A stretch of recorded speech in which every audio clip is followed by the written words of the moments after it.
Ako po si Aisa Halyig. Ako po si Aisa Halyig. I'm 32 years old.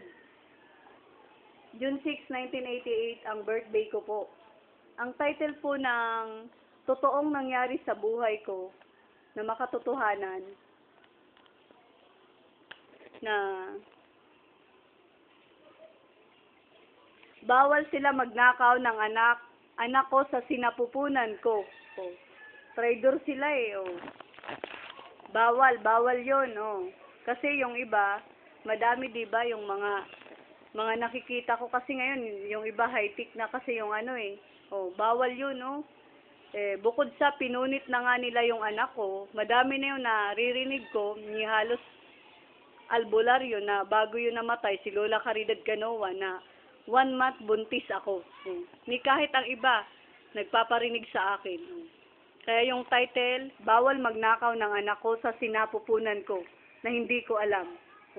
Kasi nga naman, may kasabwat sila ng mga pulis, barangay official, police station, o midwife, doktor, nurse, o albularyo.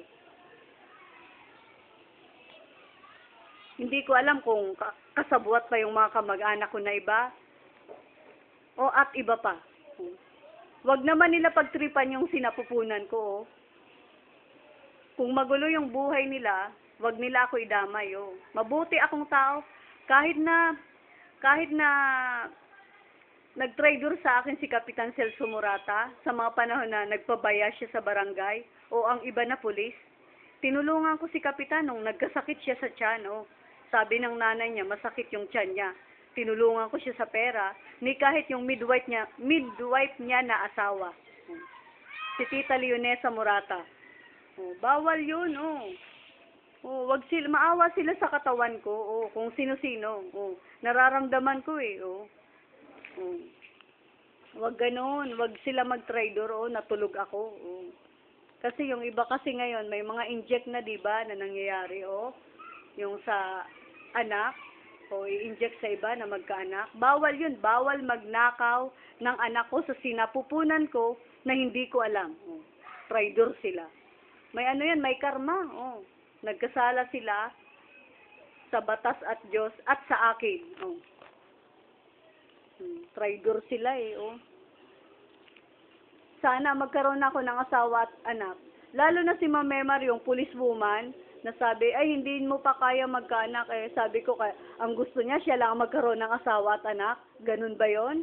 Kaya ba, ginagawa nila na sinisira nila yung buhay ko?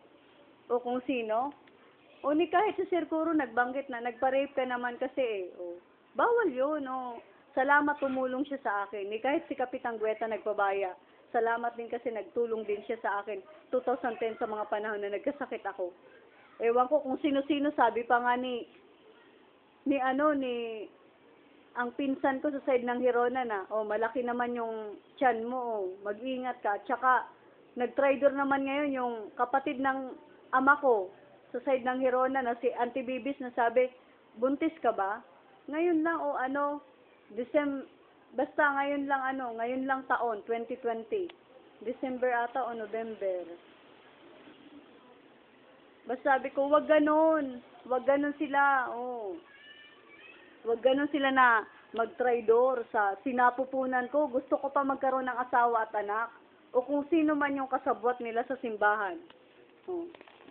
Wag ganon, alam ko, At madami yung nababalitaan ko. Makakarma sila ng ganon, Traidor sila, Maghuli at mag-grade po kayo.